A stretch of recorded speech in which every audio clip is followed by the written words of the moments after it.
Ladies and gentlemen, this is the 78th episode of the Essential Wrestling Podcast.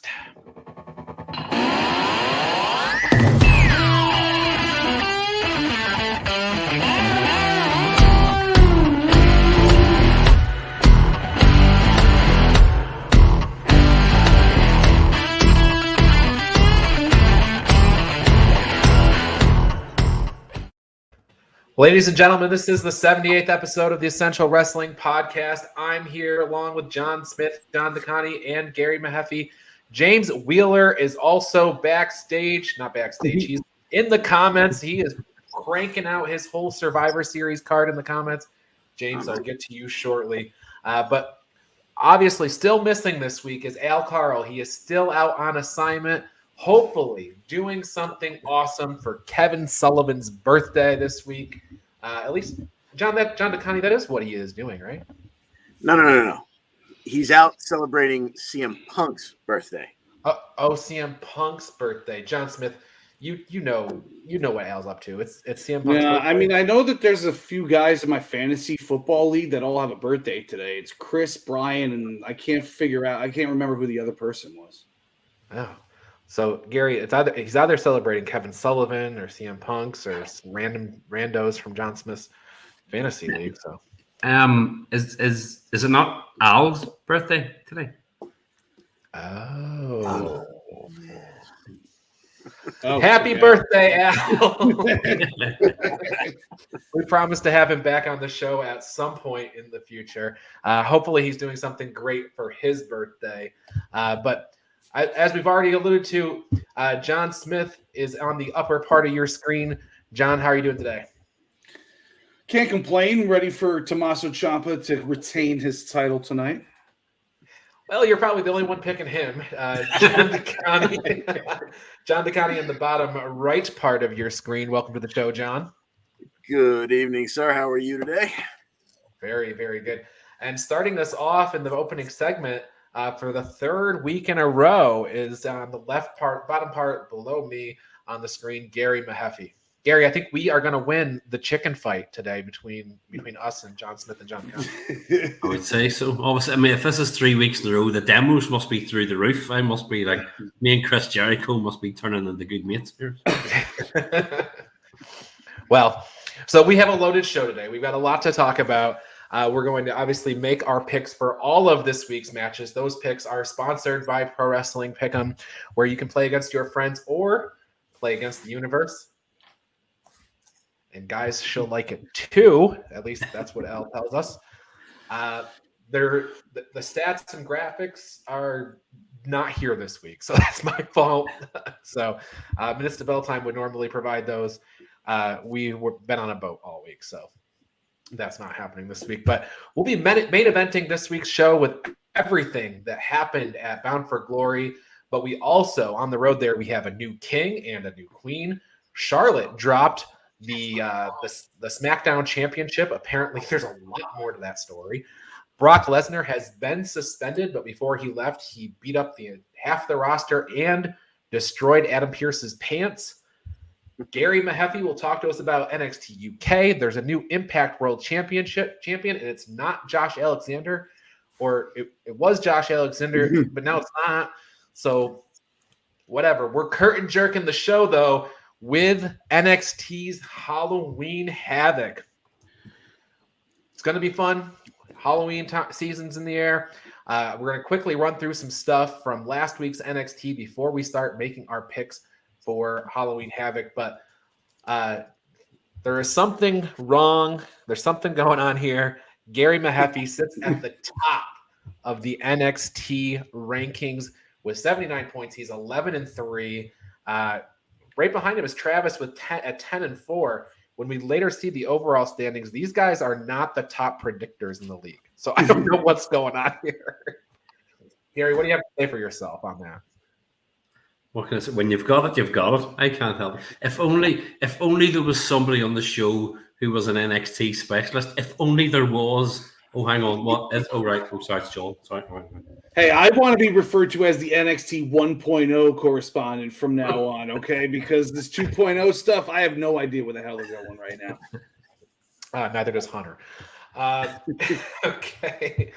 On NXT last week, Odyssey Jones got a victory over Andrade Chase. Tony D'Angelo got a win over Ru Fang. Those have no impact or bearing on Halloween Havoc. Two other matches: John Smith, Cora Jade, and Elektra Lopez. Yeah, this one, I picked Elektra. I think you guys picked Cora to take it down. I didn't see it coming, but she got herself the Royal Roll Up with a little help from I think her boyfriend, right? Trey Baxter?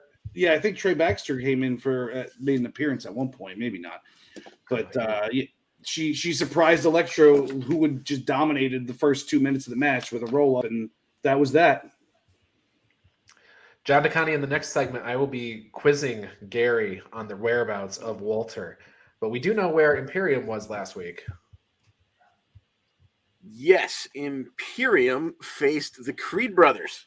They had themselves a nice match. It only went about 5.5 minutes, but it got a little wacky when Kushida and Ikemanjiro made their way to ringside, which immediately made Roddy Strong and Hachiman and Brutus, who was not in the ring at the time, jump right on them. This distracted Julius, who was in the ring, and he also fell victim to the Royal Roll-Up and a 1-2-3. But afterwards, MSK, the NXT Tag Team Champs, would attack Imperium as they were celebrating in the ring. And this was payback for Imperium jumping them the week before. And MSK then offered the title match at Halloween Havoc. They issued the challenge. By the end of the show, it was made official. You know, I meant to ask you about the Wild and Mendoza versus Briggs and Jensen match, but that's due. Wild and Mendoza got a win over Briggs and Jensen. Okay, now on to Halloween Havoc. We might as well start there since John DeConnie has lined it up perfect for us. Tag team titles on the line. MSK versus Imperium. Spin the wheel. Make the deal. John DeConnie, well, I might as well start with you. Who's going home with the tag team titles tonight? Yeah, I mean, I may change my mind when I see what comes up on the wheel, but as of right now, as much as I love Imperium, I don't see any reason just yet to take the belts off of MSK. I know they've had a nice long run, but I figure, the way things are going in 2.0, when it comes time to take it off of them, it'll be to someone younger, newer, if you will. So I'm going to go with the champs retaining. Okay. Well, Gary, you're sitting on top of the NXT standings. And Imperium, they're kind of, NXT UK originals, so to speak. So where do you stand on this?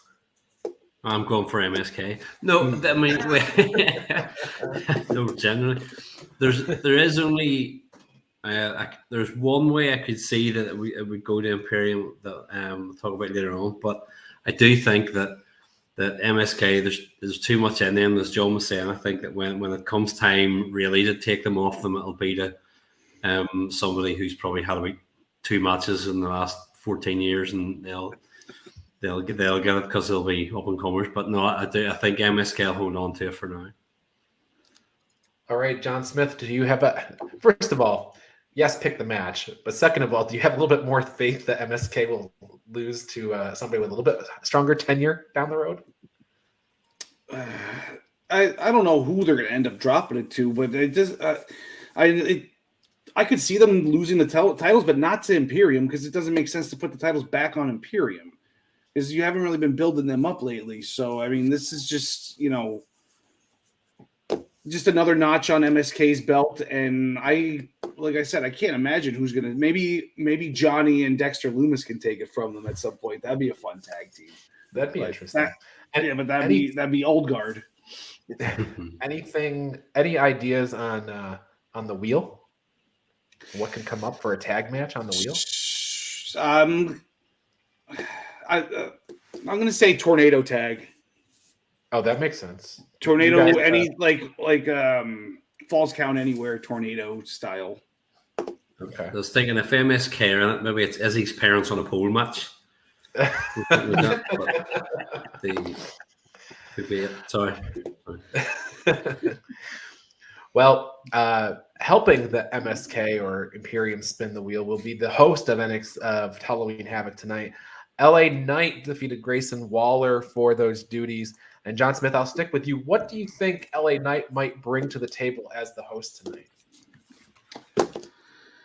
I think he's going to make it all about him. I don't think he's going to get involved in any matches in any way. Maybe he'll talk some smack about one of the faces after they win or lose. But we're just going to get some quality promos from LA Knight throughout the night, and I think this is a perfect gig for him on like a half pay-per-view or whatever you want to call it.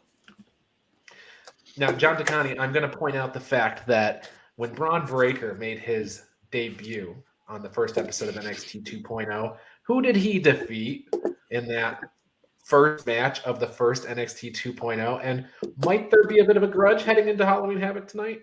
Yeah, the man who said prior in the show that he was going to beat the brakes off of him, and that would be one La Knight. So yeah, I could definitely see him, and I agree with John that most of his night's going to be purely mic work because that's what he's really good at. But yeah, if there was anyone he was going to screw with, you'd think Breaker would be that guy. I'm sure he's holding a little bit of resentment in his heart. Yeah. Gary, you see LA Knight getting involved in any way tonight?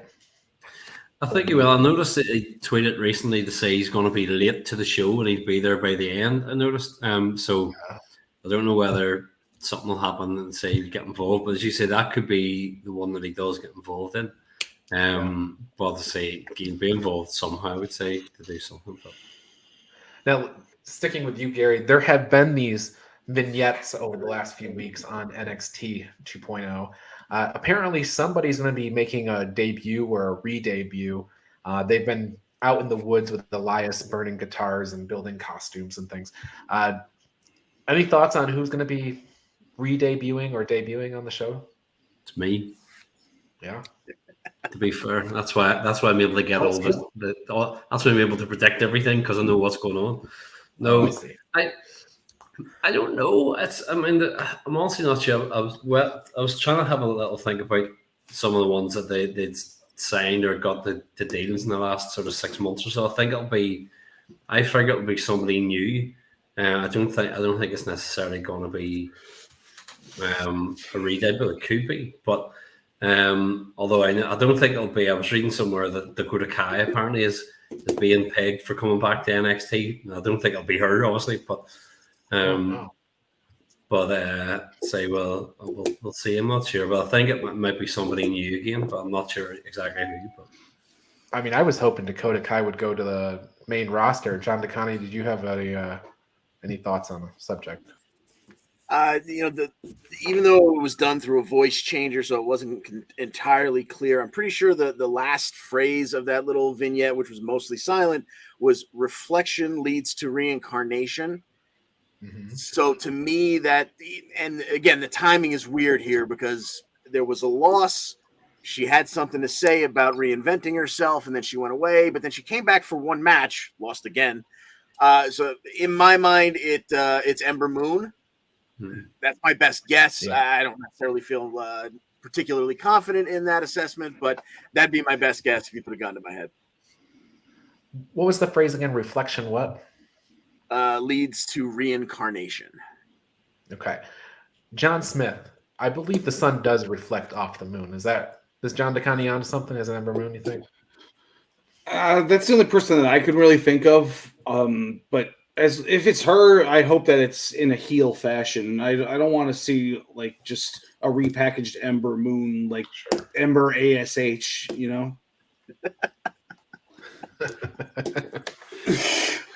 James Wheeler says if Toxic Attraction wins both of their matches, they will be NXT's top faction. Travis is just waving to John and John. His plane is delayed. So. I'm only 10 minutes away. Tell him to come hang out here. He could be on the show. All right. Well, we're going to pick the rest of these matches now. We've got a bunch of Halloween Havoc matches going, and here are the points on Pro Wrestling Pick'em that these matches are being assigned. It's 1 point for all non-title matches, 3 points for all other title matches, so that MSK versus Imperium match that we've already picked. That's worth 3 points. And then it's 5 points for the NXT Championship match. Okay, so Io Shirai and got a win over JC Jane and Persia Pirotta last week on NXT. Io got the mental advantage of spinning the wheel, and she got a Scareway to Hell triple threat ladder tag match for these titles. So it's going to be Io Shirai and Zoe Stark versus Gigi Dolan and JC Jane versus Persia Pirotta and Indy Hartwell. John Smith, as the former guru of NL Things NXT 1.0, I guess. What do you like in this? Do you think that James Wheeler's I don't know if it's a prediction, if it's a spoiler, or if he's just talking here. But do you believe that that Gigi and JC are going to start their quest right here? You know what? I do. I think they are because, Io got the win on last week's show. So if history tells us anything, they're not winning this. And Indy's over with or without titles. So, I mean, Persia Pirotta doesn't need a belt on her right away. We need to get to know who the hell she is first. So put it on Gigi and JC, get some heel tag team champions, which we don't normally get to see because like Candice and Indy didn't hold them very long. And so I'd like to see them hold them for a little while and, see if they could step their game up if they're actually real players. Okay. John DeConnie. Yeah, I'm right on the same page with John Smith. Now I've been guessing Io and Zoe to drop them. I think the last 2 title matches they've had because I thought for sure Io was headed up to one of the main rosters. But this, like you said, like John said, I should say, Io got the win last week with that beautiful moonsault, and they don't have to look. No one has to take a pinfall here. It's a ladder match, so Io can do something amazing off the ladder or off the top rope or something and just be kind of out of the mix while somebody else climbs the ladder. So I'm going to go also with Gigi and JC because it just makes sense. They're moving towards the newer faces. These two obviously are newer faces. And then they can tease us with, is it going to be a sweep for Toxic Attraction? And, they could be riding high going into the match between Raquel and Mandy. Oh, man, you guys are painting a pretty good picture. Gary, are you on board with this? Is this going to be a Toxic Attractions night? I agree with everything that they've said, and because of that, I've decided to pick Io Shirai and Zoe Stark to retain. To be fair, it's just for no other reason in that it's like there are some people when they're in matches, I go, no, I just have to pick them regardless. And the Io Shirai is one of those people that when she's in it, I'm like, yes, you're going to win. So I kind of picked it. I picked them to win without thinking too much about it. And then even just as I was logging on to the show earlier on, I kind of went, oh, yeah, actually, hang on. Yeah, they did get the pin. She did get the pinfall last week. Yeah, probably given the way they book, they're not winning, they're not retaining. But I still have faith, and I'm going to keep it. I was going to change my pick, but I didn't. I'm going to stick with it. Obviously, they're the best team in it, so hopefully that common sense will prevail. Okay, so clean sweep, the whole panel, including myself. We've all picked Gigi Dolan and JC Jane. I'm not. Did you not? Oh, I'm not. John Smith, who'd you pick? No, Gary just picked Io and Zoe. I'm picking Io and Zoe. Oh, right. Well, I couldn't tell. You were waffling back and forth so much, I couldn't tell who you picked in the end. Where's my log out button? Where's my All right, so Gary picks Io and Zoe. The rest of us all picked Gigi and JC, myself included. Nobody has given Indy Hartwell, who's been on a roll lately, a shot here. I mean, she just got married. She's on her honeymoon. She hasn't, she just teamed up with her best friend, apparently, from Australia. Nobody thinks that Indy Hartwell is going to walk away with some gold. She's an experienced tag team champion. Nobody? True, but she's like Smith said, she's already over. Like she doesn't need the belt. Where like every time she's on the screen, personally, I get, I'm like, ooh, what are they going to do here? What funny segment's going to come out of it? When's Johnny going to show up? When's Dexter going to show up? So I feel like she doesn't need it. Okay. All right. Well, I'm convinced. I mean, I didn't pick her either. So She's got enough gold on her fingers. She doesn't need it around her waist. right. Yeah, and plus, she doesn't even need a tag partner. She's got such good conversation at home. All right, Solo Sikoa is debuting tonight, and he is, as John Smith and I have discussed on Daily Wrestling News Show each week, he is Rikishi's other son. And I say other son because he's the one that has to get raised on the streets. But he will be in action tonight. He's debuting. We don't know against who. Sometimes in action gets a win. Gary, we'll start with you since I didn't pay attention to your pick last time, I guess. Who do you got? I'm not going to say now just for the badness. No, I'm going for Solo Sikoa. I think that he'll be one of these ones going forward that they'll give a lot of push to and try and put a bit of steam behind and get over before eventually moving him up to the main roster. So I'm going to go Solo Sikoa. Okay.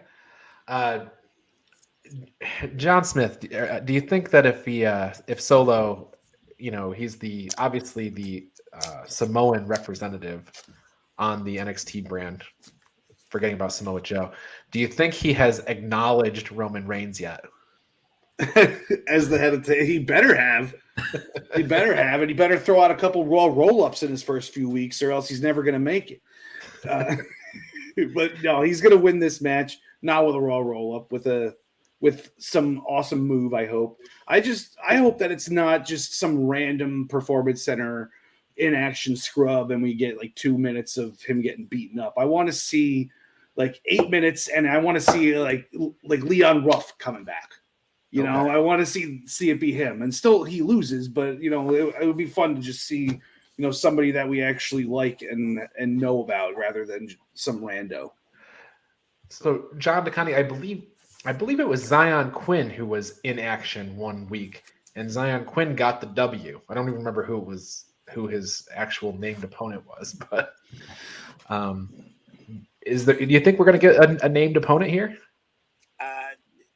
I hope so, just because, like John said, it'd be nice to see him not start in a squash match. We know, I think we all agree that he's going to win. I mean, he's the street champion, et cetera, et cetera. But you brought up Zion Quinn.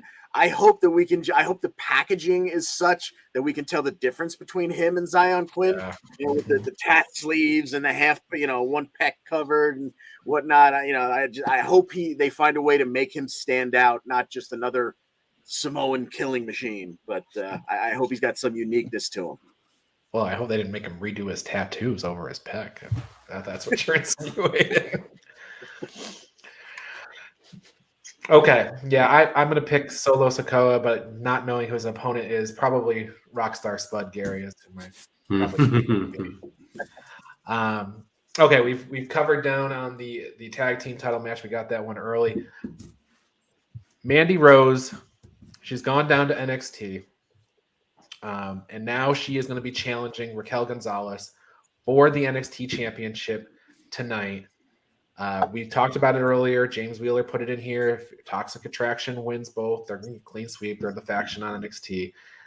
John DeConnie, we're going to start with you. Do you see Raquel dropping the belt? And if you do you see it being to Mandy Rose?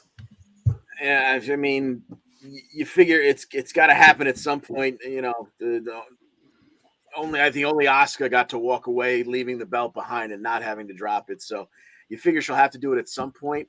And I think maybe we'll get a scenario where Toxic Attraction wins earlier in the evening, like we already talked about. And maybe when they spin the wheel, it'll be some kind of no DQ. So you say to yourself, okay, Toxic Attraction is going to get involved. And then in the end, Chingona Bomb and Raquel retains. Unless they bring back Dakota, but I'm hoping they don't do that right here because there's so much other stuff they could do with it. But I'm going with Raquel retaining.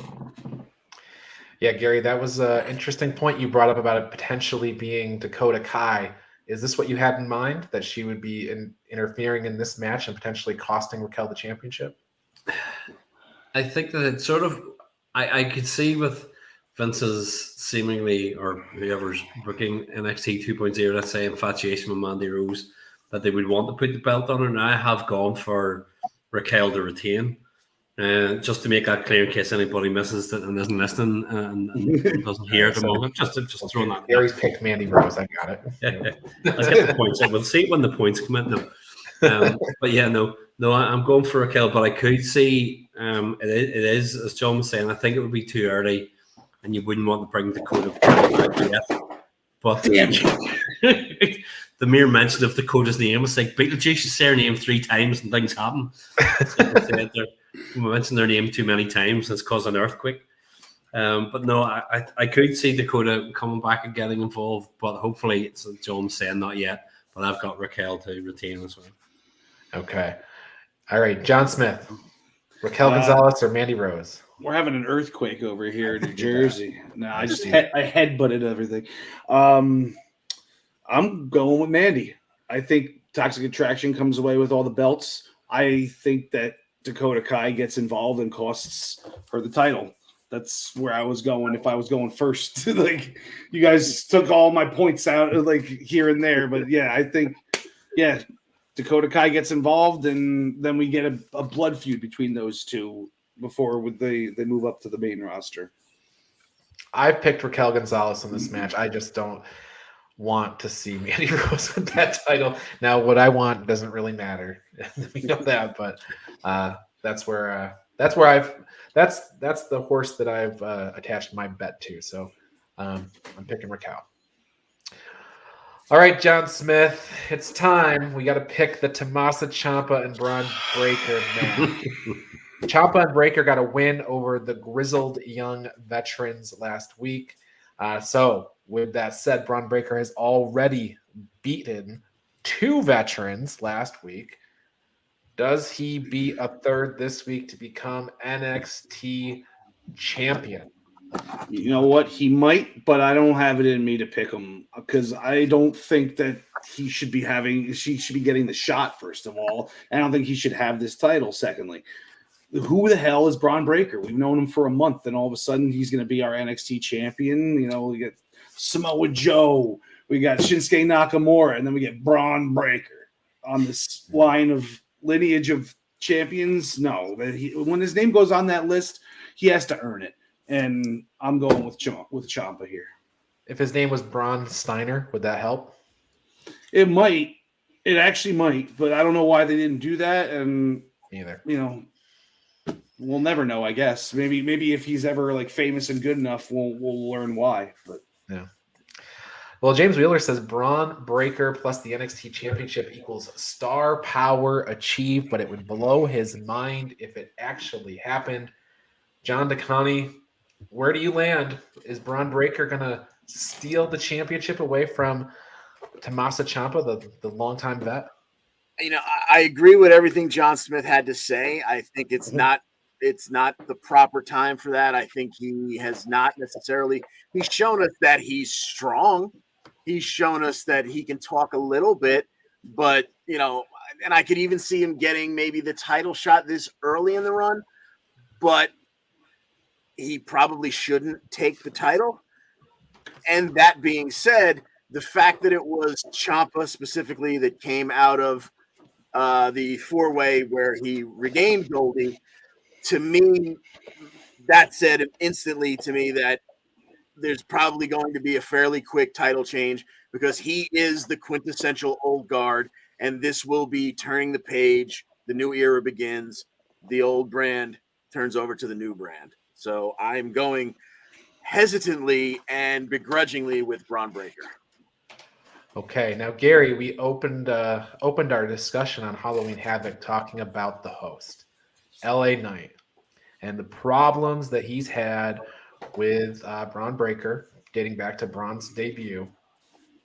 Is there a chance that LA Knight saves NXT for John Smith and John DeConnie, for that matter, at this point, and Ciampa runs away with it because of LA Knight's help?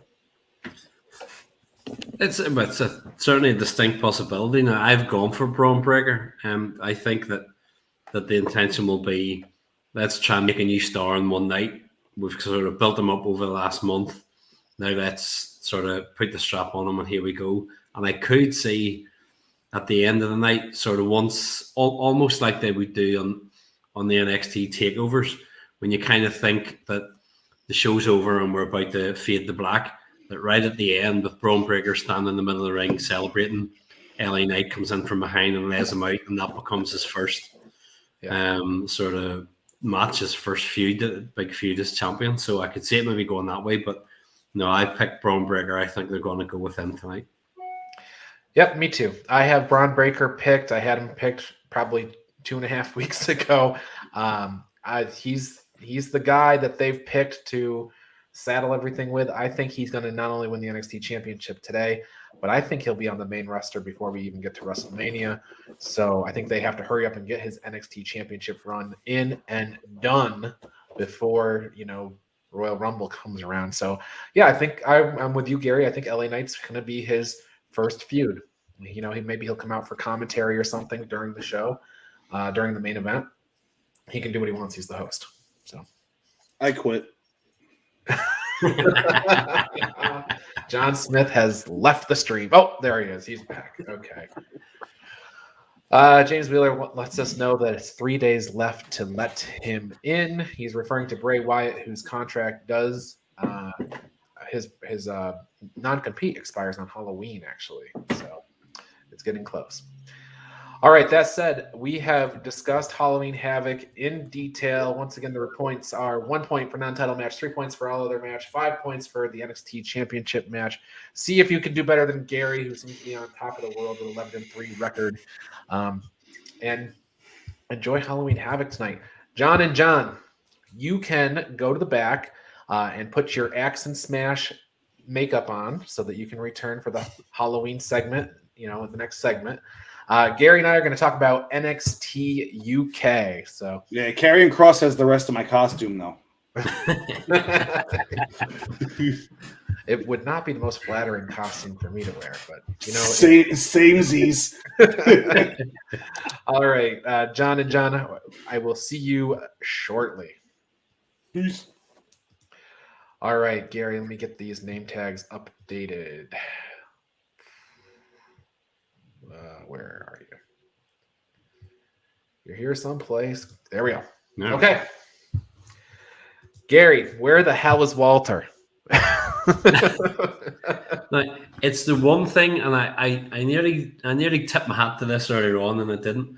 When we were talking about that tag team match with MSK and Imperium, it is the one thing I could see, because there has been word that Walter's still in America and that they want to use him somewhere over there. And it's the one thing I could see is that somehow to cost MSK, Walter comes out and flattens somebody or gets involved and Imperium win, and then they set Walter and Imperium up as a big group, because I know Vince loves him and wants to use him. So that's the only thing. I mean, I'm devastated. I'm gutted that he's not been on NXT UK TV, obviously, recently yet, but there must be a reason, and that is the one thing I can only assume, is that Vince has somehow managed to talk him into staying and getting involved in the main roster or on NXT just for a few months. But now, you haven't heard his name. I'm just, because you're over there, you haven't heard his name associated with any of the tapings they've done recently? This is going to sound terrible. I hadn't, and I know that the spoilers were out there, and it's the one time in my life I didn't look at them. Okay. Purposely, I saw they were there and was like, no, do you know what? I don't want to know, kind of, because it was right before like the Dragunov A-Kid match and stuff, and I thought, I don't want to read the spoilers and go, oh yeah, to save me watching it. So I didn't look. But as far as I'm aware, he wasn't there. Now I could be wrong, and I hope I'm wrong, but as far as I'm aware, he wasn't. And they say the word is that he was still across in Florida or in the States. But wow. Well, Dragunov and Walter, I guess they're 1-1 now, right? I mean, with Dragunov getting the huge win. So in theory, to me, it's like maybe the big takeover that we get whenever that comes is maybe that's going to be the one that ends it, and maybe Dragunov gets the second win there, to kind of send Walter on his way. Yeah, that's kind of what I'm thinking, but nobody asked me, so I don't know. All right. Well, getting into NXT UK from last week, we talked last week about how Nina Samuels kind of pushed Zia Brookside into making a challenge to Aaliyah James. Now, we kind of joked about it because Aaliyah James, she's a little better than inaction, I guess, and Zia Brookside, she's been a push talent. But Aaliyah James got the W here. So yeah, it surprised me. I mean, I know they've dropped hints of Zia Brookside being frustrated, and I kind of thought for the last month or two, it was like, oh, they're going to turn her heel, but what will they do? And even when I saw this match, I thought she'll not lose, but she'll get frustrated during it, and something will happen. And then, I mean, it was very well done because sort of everybody was shocked by it. I mean, Aaliyah James was shocked, Zia was shocked, and you could see that obviously she wouldn't shake hands at the end of the match. She sort of slapped her away and rolled out of the ring, and it was like, okay. And they're giving her that edge. And so it would appear that they're going to turn her at some point.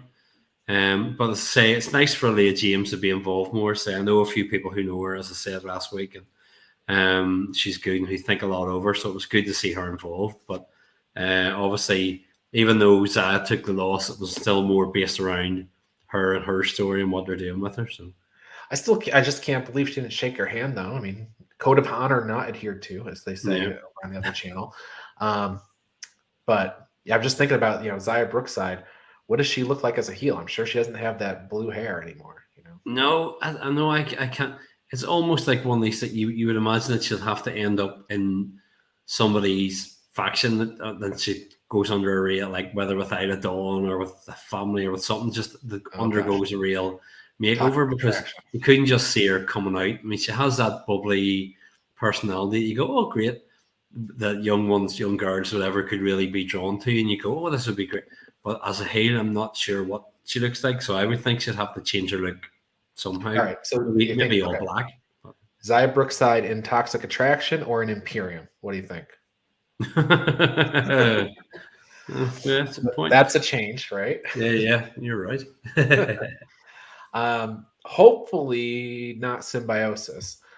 Symbiosis, they got to win, or they lost. Jack Stars, racking up the wins. Him and Dave Pastor, it's a win over Symbiosis. I know, and his poor ex-partner Dewdrop didn't get her win, but he got his. It's been good. It was one of those things where we had said you could have seen that going either way, as we talked about, and I know it was obviously the DQ when Eddie got involved. But say it's been good because with having Symbiosis really being pushed, and they gave a little bit of a push to Stars and Mastiff, but it is one of these teams that you could see that they'd do something with, like the big guy, little guy tag team. Sure. It's something over the years, every aspect of WWE seems to love to do. Yeah, Drake Killian Dane, Yeah, and you could see like Pretty Deadly obviously do need.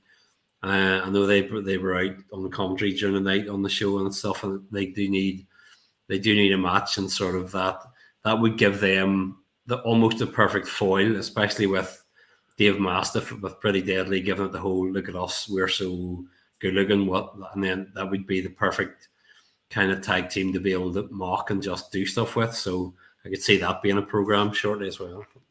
Well, so after the match, though, we had Ashton Smith and Oliver Carter make the save. So there's another tag team that's kind of in this whole mix. Yeah. So it looks like we're going to a Smith and Carter versus Symbiosis match. But man, Smith and Carter, I think we were kind of in agreement that team might be in trouble in terms of a potential breakup coming up too. Yeah, I mean, I've thought that also, as I say, for a while. I've thought that Oliver Carter was the one to kind of break away from that and be used a bit more. But say we'll see what happens. Yeah. Okay, well, my favorite part of NXT UK any week is always going to be the Supernova sessions. So this week, Noam Dar has Tyler Bate on there, and Noam Dar just, he would do the nice thing. He'd just take the belt, or not the belt, the trophy, I guess, right? He'd just take it, no big deal. Oh, I nearly frozen there. Yeah, I mean, I thought it was interesting that actually even seeing the set, because it was in the ring and not over at the side. I wondered when they did the tune, I thought, are they going to still have them over on the side? And I almost wish that they had made it like a whole set, but we'll see how it goes, because I think that match is next week, isn't it? If I'm right, It is. Yeah, You can go ahead and pick that match right now. Is this going to be Jordan Devlin's bit? I mean, Jordan Devlin's been a long tenured member of the WWE roster between 205 Live, Cruiserweight Classic, all this stuff. But he's never been a champion of any kind, and is now the time. or Noam Dar. Sorry, you mean? Sorry, not Jordan Devlin. Sorry, Noam Dar. Well, yeah, I got to talk about him too in a second, but Yeah. Noam Dar. Yeah. Yes. I think, and I still think it's going to come back to Trent Seven at some point. I think he's going to be the one that costs it, because obviously there's been talk, and even during Supernova sessions last week, Trent Seven did that, where they mentioned about the tag team and so on, and he kept bringing it up, and I thought, okay, there's something coming here. So I do think that Noam Dar will take it, and I think that Trent Seven will be involved in that somehow.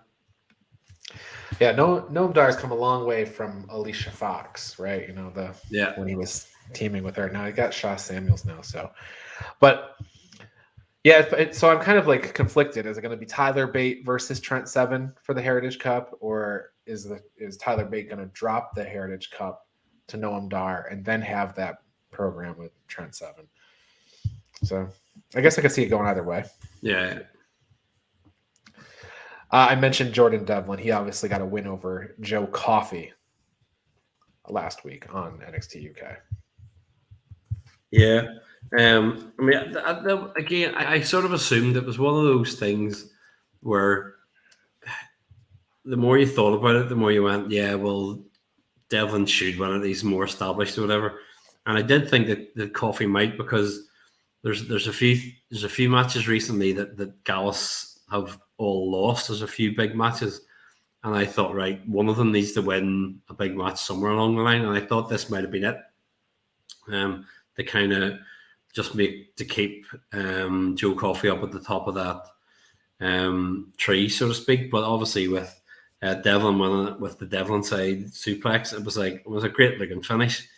But say it was his to take. So it surprised me, because Gallus were the ones that had been doing all the pushing at him and all the niggling at Devlin, and all of a sudden Devlin got his own back. But we'll see. But that's the way it looked. But So Gallus, though, they seem to be their attention is somewhat divided, right? Like they had this match with Jordan Devlin last week, but now they're starting to get into it with Teoman and Rohan Raja, and now Mark Coffey has a match with Rohan Raja next week.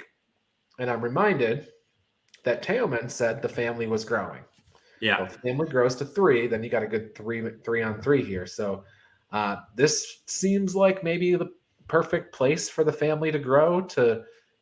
I mean, I would not be picking Rohan Raja to win the match if not for that sticking in the back of my head. But I'm going to pick Rohan Raja to win next week.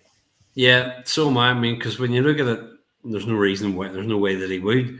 But as you say, with that being said about the family growing, that's why I think Rohan Raja will win it. And I have in my head, because I didn't know. I know we talked last week about who it could be, and we get kind of through some names. And actually, one of the names that I mentioned, and I didn't really think too much about it, seems to me to be where they're going with it. Because obviously, when Gallus last week were there and we're backstage in the little segment, it was what did they change Billy Matthews' name to now? Charlie Dempsey. Was there, and he was there, and I thought, okay, and they kind of disrespected him a bit as he was doing his stuff, and I thought, okay, there's your nod to, or at least give everybody a think of that's where you're going. If somebody's going to get involved and the family's going to grow, they're going to bring in a shooter, so to speak, and just bring him in to be the hitman in the group, to take people out. So he could be the one that I see gets involved. That makes their whole faction a lot more interesting, doesn't it? You put that lineage, tie that in there, and it makes it a lot more interesting. So, All right, well, Gary, I think we've accomplished a lot here. We've decided that Zaya Brookside is going to join Imperium, and we think maybe Walter might be on Halloween Havoc tonight. That'd be crazy. So, Gary, anything else in the world of NXT UK we didn't talk about? No, although I do see, just to do one comment before we go, that James has put a comment in about the fans being back. Oh yeah, I know it's good. It's good, but I wish, and I was talking to one, and I'll not say who. I was talking to one of the NXT UK roster, one of the male wrestlers during the week, and we were saying about how it would be good if there were more fans back, but the fact that they've had these fans back for the tapings really have helped the guys and the girls when they've been wrestling, and it's been good for them to have just somebody to react to. So it is good to see somebody back, and you can see it really does change the atmosphere, and I think it's made the wrestlers up their game a wee bit. So that's awesome. Yep. All right, well, Gary, thanks for jumping in with Halloween Havoc tonight and talking through NXT UK. We will let you go for the evening, sir. Good luck with your picks tonight. May your NXT reign last forever. Yeah, never in doubt. See you later. All right, see you later. See you later. All right, John Smith, anything you want to say to Gary since he's off the screen now and can't retort? I hate you, Gary. Jordan Devlin sucks. Yeah, he was shaking his head backstage as we speak. All right, well, now we get into the WWE main roster affairs, and I'm going to put up the Crown Jewel graphic, but we're going to kind of jump a little bit around. So I'll mention Edge defeated Seth Rollins in his Hell in a Cell match at Crown Jewel. Mansoor got his win over Mustafa Ali. They did another round on SmackDown, and Mansoor won again. So there we go. That continues on. RK Bro got a tag title retention over AJ and Amos at Crown Jewel. Guys, Zelina Vega gets the win over Doudrop. Now, you'll have to remind me, John Smith, did you have Doudrop or is Zelina Vega pegged here to win this match? Now, I had Doudrop. Me too. Yeah, well, it was tough because they were both on Raw, so you didn't really know which way they were going to go with it. But I mean, I think it makes more sense for Zelina to do it. I just didn't think they were going to. Yeah, and John DeConnie, as the original, the first Queen of the Ring, do you think that this is something that Zelina Vega is going to kind of kick off this tradition in a really positive way? I think she's gonna use it for all that it's worth. We've already seen that, first match out of the gate, she managed to use the scepter to her advantage, and I think we'll remember the first Queen, especially if she settles on an accent next time she speaks to us. John was referring, not the accent, but of course, he was referring to Zelina picking up a win against Doudrop again on Monday Night Raw, this time using the scepter. So, John DeConnie, we're over in Saudi Arabia for Crown Jewel. We got the big Goldberg match over there. So Goldberg gets a win over Bobby Lashley. Break it down. Yeah, and in fact, the most outstanding or noteworthy portion of this match is the fact that we got almost 11 and a half minutes out of Bill Goldberg. Wow. Now, this match was already no holds barred because Goldberg had promised to literally murder Bobby Lashley, because I guess that plays well over there. But they had changed it. I guess when they were trying to decide how to go with the finish, they came up with something unique and interesting. So they changed it kind of middle of the day to no holds barred and falls count anywhere. So Goldberg and Bobby, they started out in the ring, of course. Goldberg, had his way for a little while there. He hit the spear and the jackhammer and didn't even go for the cover. And, just watching that alone was like, whoa, what the hell's going on here? Well, he rolled out. He tossed Lashley to the floor. He speared him through the barricade and beat him all around ringside. Then Bobby started crawling up the ramp like he was looking for an escape. Then he waved to the back, and you knew what that meant. Cedric and Shelton made their way out. They came out with kendo sticks, but, Bill Goldberg is Bill Goldberg, so that didn't matter. He pretty much took care of them in very short order. And they eventually would get to the top of the ramp in front of the huge Tron. And this staging it probably was close to 10 feet off the ground. And he would spear Bobby off of the stage onto 3 tables that were set up with obviously crash pads underneath them, because we don't want to get the old man hurt, God forbid. But he speared Bobby through the table, off the stage, through the tables, and pinned him right there on the broken tables for the 1, 2, 3. And Bill Goldberg got his quote unquote revenge for Bobby Lashley putting his hands on his little boy. I picked up on 2 things. 11 minutes of Goldberg match. That's longer than the Royal Rumble and his SummerSlam matches combined, I think. Exactly. That's a lot of Goldberg. And then given that they were, overseas in the Western Hemisphere, I guess, are you sure they just weren't imported Singapore canes and not kendo sticks? That's a good point. I had to change my notes. Okay. All right. Well, Xavier Woods, he defeated Finn Balor. He is the new King of the Ring. His coronation was on SmackDown. Of course, Kingsuke Nakamura was a face as well before he abdicated his crown. But this is the first time we've had a winner of the King of the Ring as a face in a long, long time. Baron Corbin was a couple of years ago, and I don't even remember before that. So I don't know, guys. What do you think of Xavier Woods as King of the Ring? Do you think this is going to be an act that we're really sick of really fast, or do you think it's going to be something that's really good for the long term? I don't know how long they're going to let him roll with this, or what he's going to make out of it. I saw it for exactly what it was. I didn't pick him because I just didn't see any way that they were going to make me believe Xavier Woods could beat Finn Balor, and quite frankly, they didn't. So I didn't hate the outcome because I don't hate Woods, and I get that it's kind of a career achievement. They already named them as the greatest team of all time and whatnot. So now they've got 2 world champions and a King of the Ring within that stable. But good for him. I know it was a lifelong dream, but again, I don't believe for 1 second that he beat Finn Balor. John Smith, anything to add?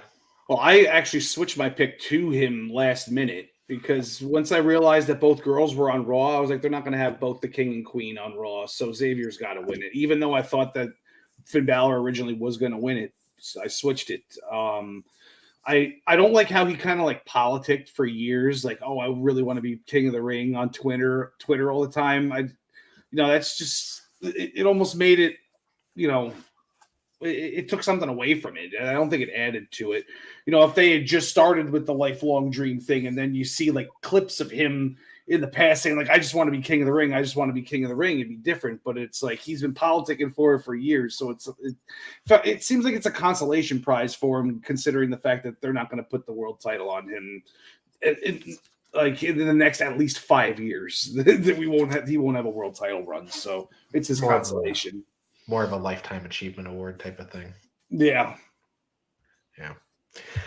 Well, Big E got a win. Speaking of the New Day, Big E, the WWE champion, he got a win over Drew McIntyre at Crown Jewel. So that's what I would say. That's his first big title defense. And then John DeConnie, we'll talk about the women's match in a second. But John Smith, Roman Reigns gets a win over Brock Lesnar. Take us through that match, and then also the incredible opening of SmackDown on Fox on Friday. I think the match kind of went down like exactly how you or I or John would have scripted it, because we all knew how it was going to end, and it's the only way it could have went was, we got them go back and forth. They each hit their finishers. They each kicked out of the finishers. The ref got hit with an F5 with Roman on an F5. He didn't get F5'd himself, but Roman hit him. Brock picked him up by his belt with one hand, trying to revive him, and he couldn't get him to wake up. So he just tossed him out of the ring, and then he gets after the tug of war that I forgot to mention that Paul Heyman instigated by throwing the belt in between Roman and Brock instead of giving it right to Roman. So Brock has the belt, but then turns around into a couple of super kicks from the Usos. Then a spear from Roman, 1, 2, 3, and then we go off the air. Then we open up SmackDown the next day with Roman calling out Brock. Roman's calling out Brock. That's, Brock said something. He said, I beat Brock so bad that he's tweeting now. Because Brock went out on Twitter and said that he's going to beat the crap out of Roman, the second he gets to the ring. But we don't get any Brock, at least for the first 15 minutes. So he's calling him out. See, Brock's afraid of me. We come back from commercial. Brock's afraid of me. Blah, blah, blah, blah, blah. Head of the table. This and that. So he's about to exit the ring, and then we get the Brock music. He comes out. He starts destroying Roman. Roman gets his shots in, but he ends up, getting smashed through the barricade, I believe. Then Adam Pearce comes out with telling the whole locker room to come out and stop him. So Brock fights his way through some people, hits a ref, grabs the camera and shoves the cameraman over, breaks the camera. All this makes Adam Pearce then come out after the next commercial break and tell us that Brock Lesnar is suspended indefinitely, which causes Brock to come out, no music, just coming out to the ring. And he's like, "Oh, I didn't hear you. What'd you say? What'd you say?" And then he, got him by the collar, typical 1980s movie bully stuff, backs him into the corner.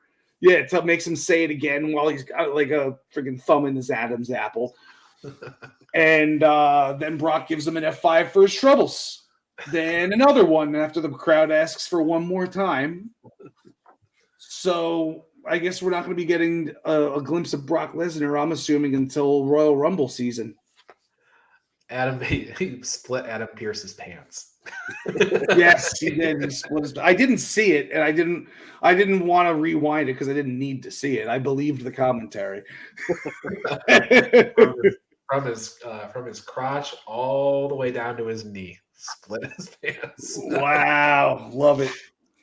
If you had asked me even a year and a half ago if we would be staring at a Brock Lesnar face run, I would have called you crazy. I would have said there's no possible way that Brock would be like over as a face in this way, still as a part-timer, and that people would accept him. But I guess that tells you how good of a heel Roman is right now.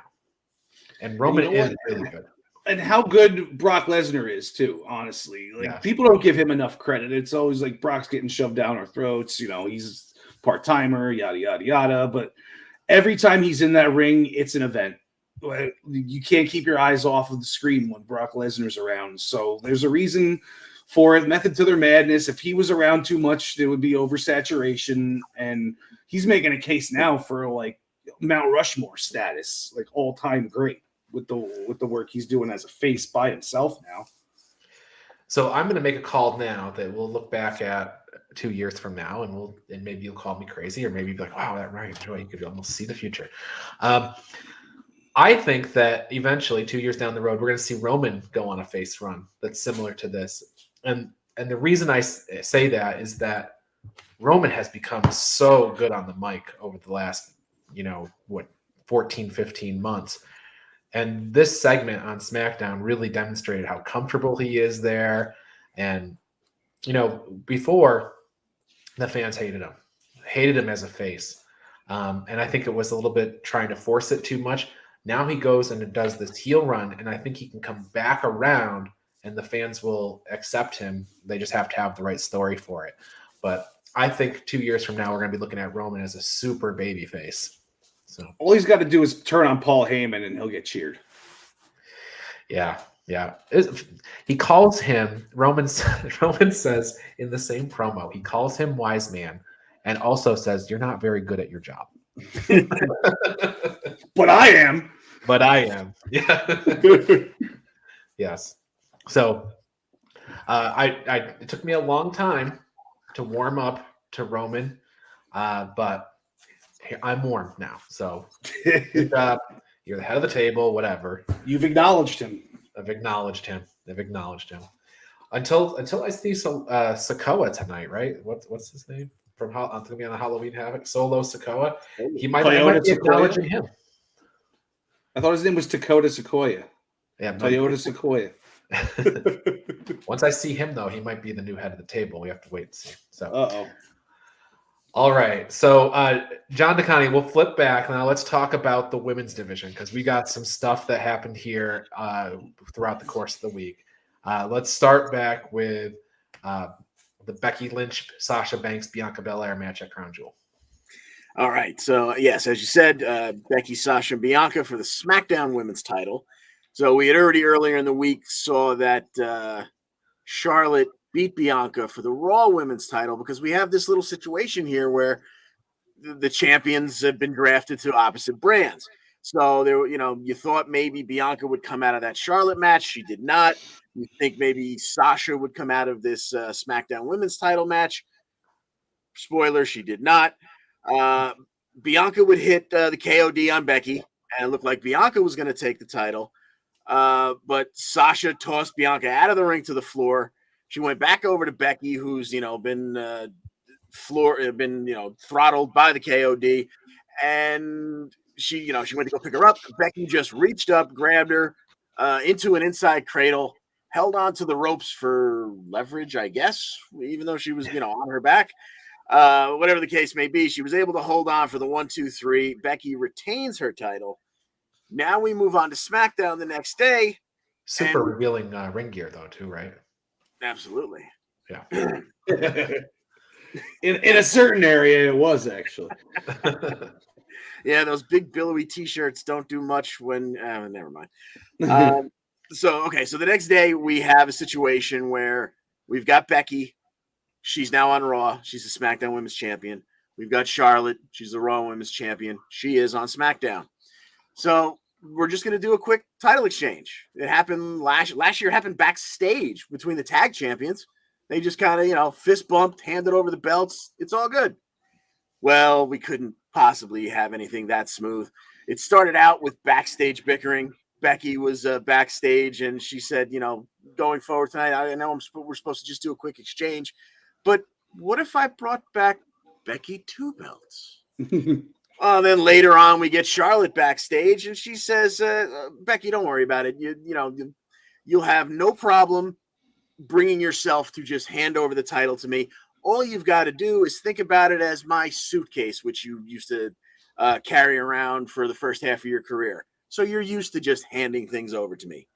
Ooh, okay, the women are getting a little chippy here. So we move on to the final segment of the show. Becky comes to the ring. Charlotte follows. Sonya's there to oversee the whole thing. Sonya says, ladies, let's do it. Let's flip-flop the belts. Charlotte kind of holds the title out, goes to kind of pull it back, and whether she did it on purpose or not is still a bone of contention, but she drops the belt, and it's to the side. Sonya tells her, hey, you pick that up. We're doing this respectfully here. We're going to blah, blah, blah. So Becky apparently did not like being upstaged in that manner. She just kind of tossed the belt at Charlotte's feet. There was a lot of bad intentions and bad feelings going on here. At one point, Charlotte proposed a winner-takes-all match between them. But then Sasha came out. She gets herself in the middle of things. She tells Charlotte that the Blueprint still runs the blue brand, so don't go getting all high and mighty just because you have the title. At that point, Becky says, well, this is a good time for me to leave. She just pulls herself out of it, leaves Sasha and Charlotte to figure things out on their own. Sasha eventually winds up smacking Charlotte. They get into it a little bit. Sasha hits a Meteora, taking Charlotte all the way from the apron. She comes off of the apron, taking Charlotte all the way to the floor, and that's pretty much how the show ends. Now, this was nasty, and if people don't realize how nasty this was, there was some things that went off script during this segment, and including that whole sequence where Charlotte dropped the belt on the mat. That was not in the script. That was not supposed to happen, and apparently there was a huge shouting match between Becky Lynch and Charlotte backstage. Charlotte was escorted from the building. This is all, this is not part of the entertainment. This is like stuff that happened in real life afterwards. So here's some of the report from PW Insider that I have about what happened, so that just people can understand how hostile the situation is. That James Wheeler is already calling for a Becky Lynch Charlotte Flair match at Survivor Series with a win from Becky by knockout. I don't know if we're going to get there, because there were some real feelings that were kind of damaged here in this segment. So apparently Charlotte Flair had been arguing against being made to look weak in the segment. And among those that PW Insider spoke with, she was seen as the person responsible for this segment not going as scripted. At no point was Flair to pull away the Raw Championship belt from Becky. They were told that it was not rehearsed or even suggested to the talent. Flair pulled the title away. The belief among those backstage is that it was done to make Lynch look stupid by being one-upped and having to pick the belt up. Sonya instead made Flair get the belt and hand it to Bill, leading to Lynch throwing the SmackDown belt at Flair, which PW Insider was told was actually part of the plan to happen. The backstage argument after the segment took place was in Gorilla. After the confrontation, Flair was asked to leave the venue to avoid further issues. She was escorted by a WWE official. There is a ton of heat on Flair in certain circles for disrespecting Lynch, and some who felt Flair took a segment that was supposed to build Flair versus Banks and instead put all the attention back on herself and Lynch when Banks was being placed in a position to be the top babyface on the SmackDown brand. There are some who felt that undermined Banks, whether that was a planned strategy or not. And there's no heat on Lynch, as it was seen as she was pushed to the boiling point, leading her to confronting Flair. Had it gotten physical and may have been seen different, but after, it was seen within the locker room as Lynch standing her ground and protecting herself after being pushed too far. So there is a lot of drama in the backstage between Becky and Charlotte, the two top women in WWE. So James Wheeler is shocked to hear about the news between Flair and Lynch. Yeah, it's crazy.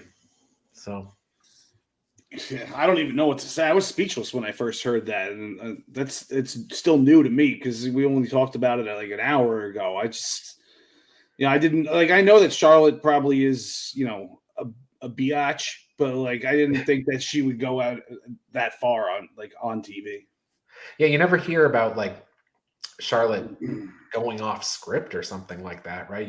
If she has to lose a match, she's lost the title, 15, 16, 17 times at this point. So, I think she'll drop the belt or something if she needs to.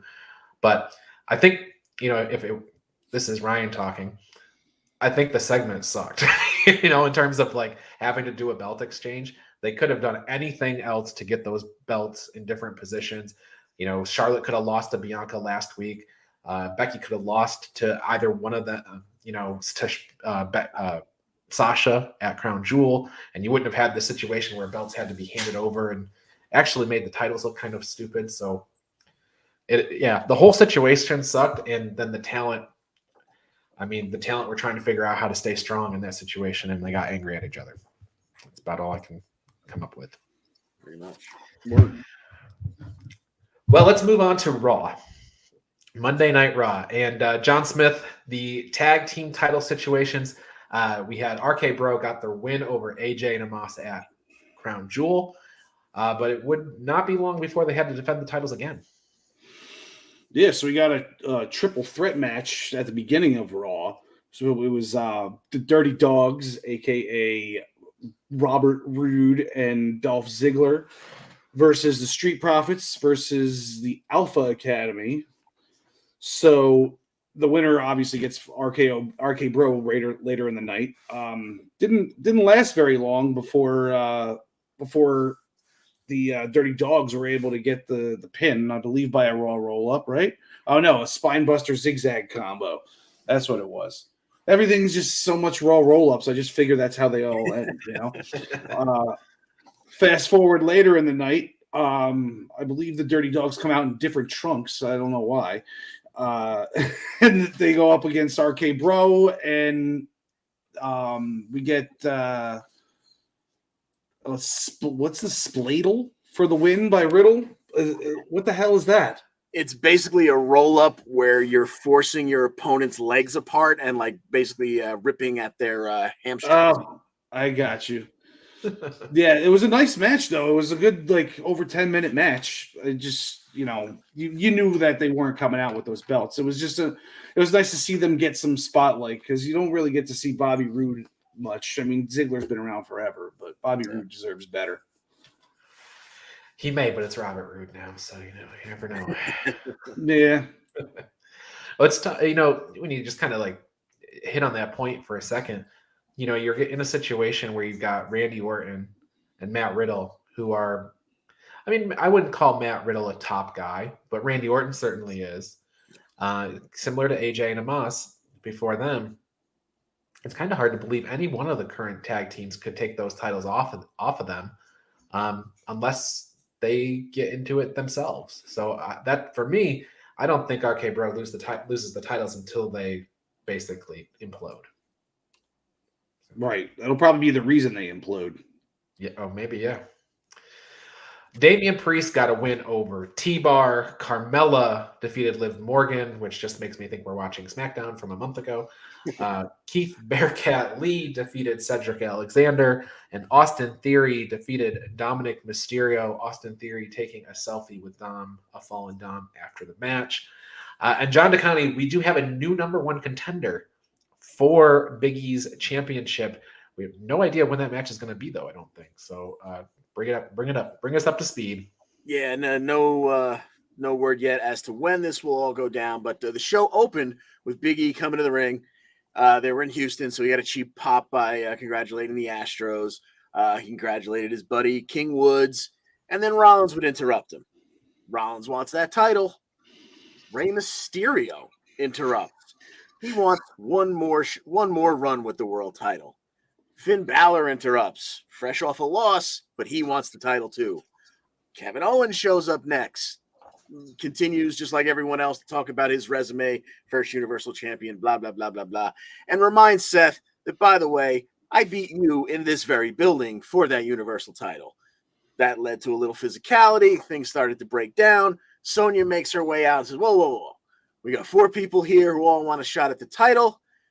Let's have a fatal 4-way later tonight. No, I can do you one better.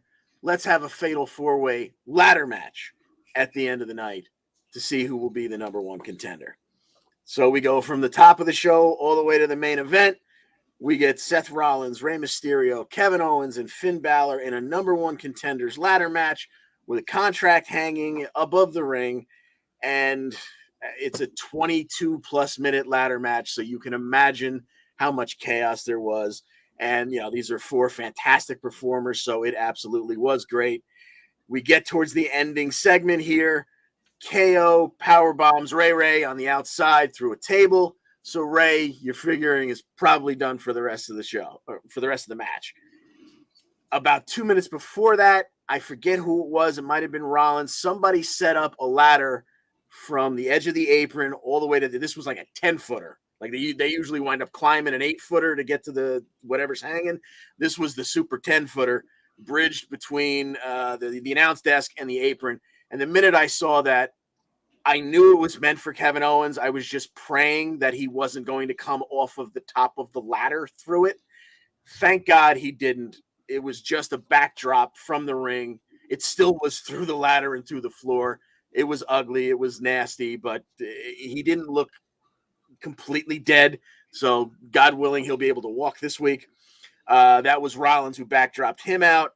And then to clean up the last bit of business, he would hit a stomp on Balor, leaving him all alone to climb the ladder at his leisure, pull down the contract. And there is your number one contender. He's doing that thing, the cackle that he does. He's happier than a pig in slop. He's making his way up the ramp, and midway up the ramp, Big E comes out, and oddly enough, Seth offers a handshake. Big E wants nothing to do with it. Seth says that's okay, and proceeds to the backstage where he runs into Sarah, who asks him about his big victory, and he says, "Of course I won. This is my show. I'm back and better than ever, and I will be your next WWE champion because I'm a visionary. I'm a revolutionary. I am Seth freaking Rollins." And that's it.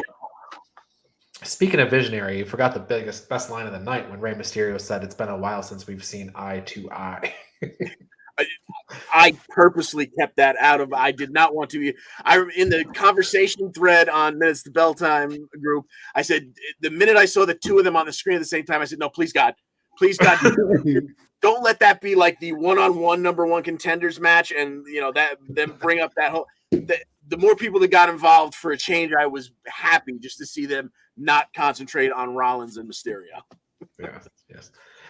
So it's an interesting time of year because we actually don't have another normal pay-per-view all the way until January 1st, day one in Atlanta.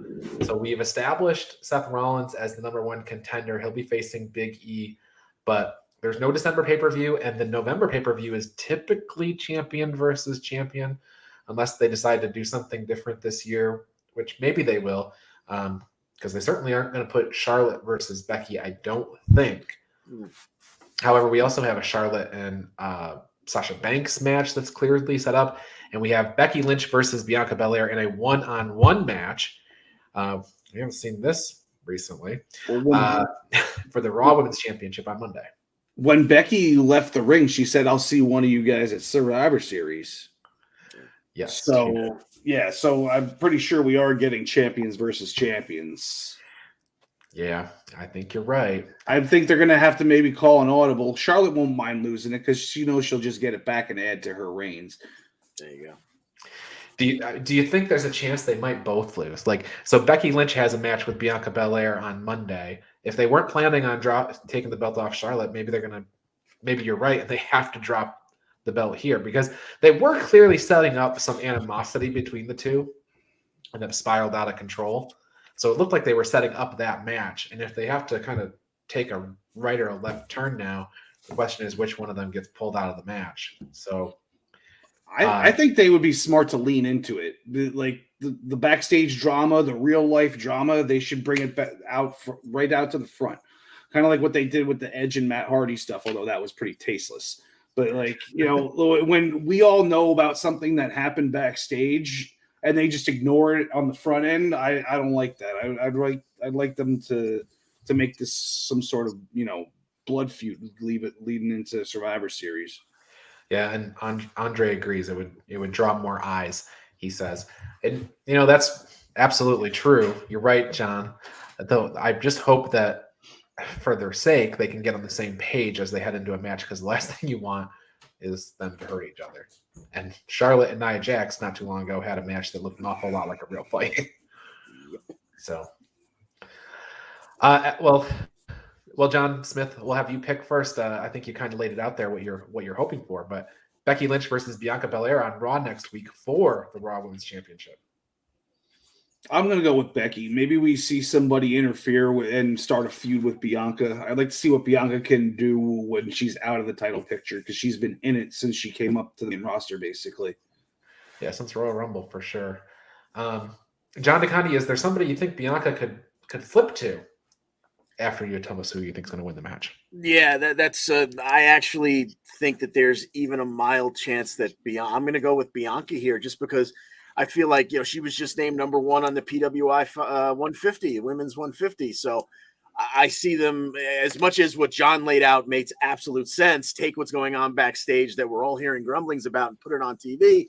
I could see them leaning into the PWI instead and pivoting to Bianca with another title run, because Becky's so over, she almost doesn't need the belt. And if they do something crazy where they set up Becky's next feud by that person coming out and costing her the match, now Becky can feud with whomever that may be, over here on the side, and the title can go do what it's going to do and lead to the Survivor Series match. So I'm going to go with Bianca here. Could we see the man versus the queen, but it's actually Becky versus Zelina, not Charlotte? Ooh, okay, yeah. You can see that, sure. There's a swerve. So we didn't see. If that was written on Vince McMahon's notebook and we all saw it, we wouldn't know what to think, would we? They got enough of them over there. Andre says he thinks they have no faith in Bianca. Ouch. They gave her the Royal Rumble. They gave her WrestleMania. Yeah. I agree. I have no faith in Bianca either. I think she's had her hand held the entire time with top talent. And, I feel like she's going to end up crashing and burning once she ends up having to do a program with Dewdrop or something, Oh, don't you besmirch the name of Piper Niven. You should have said Carmella. No, the Dewdrop thing I don't think is working. If she came in as like big old Piper Niven with, being like the beast she was in UK, it'd be a different story. Gotcha. All right. Andre says he always thinks they called her up too soon. Talking about Bianca, Not Dewdrop. All right, let's flip over to All Elite Wrestling. We have a bunch of stuff to talk about here. We have a couple of tournaments and stuff like that to get into. So Brit Baker last week on Rampage, she got a win over Anna Jay. And then we had an angle surrounding one of John Smith's favorite wrestlers. We had Pac versus Andrade that turned into Cody Rhodes versus Malachi Black on the next show. So John Smith, why don't you break it down for us? It was about 13 seconds of fast forwarding, and then that was that. All right, John DeConnie, why don't you take a trip? So we got Pac versus Andrade part 2 that we were all looking forward to for quite some time now. And it would eventually, it was kind of, it was 16 minutes plus of these two just tearing it up. It was a great match. It ended a little oddly when Andrade went for his hammerlock DDT and Pac countered into a small package. You don't see a lot of roll-ups over there, but obviously those two are both, well acquainted with it. But we got a Raw roll-up on AEW, and Pac takes the win. And literally a half a second after the ref's hand came down for the 3 count, the lights go out. Lights come back up. Malachi Black is standing in the ring. He spits the black mist at Pac, puts the boots to him a little bit, then rolls out and grabs a chair. And then Arn Anderson makes his way down the ramp. And he kind of stands 10 feet from the ring and pantomimes him pulling out his Glock and aiming it at Malachi. But this was all just a distraction because Cody slides in from behind and attacks both Malachi Black and Andrade. And he picks up the chair that Malachi had dropped, and everybody bails, leaving Cody getting a little bit of a cheer. He got his cheers back, as you warned us last week. That didn't really last all that long. It lasted until the next show, but he didn't really still have the crowd in the palm of his hand when he faced Malachi Black for the 3rd time. Andrade would come out to distract this time. Now it was his turn. And just like Arn, he was just a pure distraction to allow his assistant, I believe his name is Jose, to slide into the ring. Arn would take Jose out with a wonderful, I was going to say a nasty spine buster, but it was an Arn Anderson spine buster, so by definition it was nasty. But he turned around and Arn would get the black mist once again in his face by Malachi Black. Pac would run out at the top of the ramp where Andrade he had stayed up on the top of the stage the whole time, causing his distraction. Pac would jump him up at the top of the stage. They would brawl all the way to the back. We go back to the in-ring action, and Cody, in quick succession, hits that springboard Cody cutter that sometimes he completely botches. This time he nailed it. He hit a crossroads, and then, he didn't even go for the pin. That wasn't enough. He hit a tiger driver. Again, 1, 2, 3, right in a quick row, and he got the 1, 2, 3 count.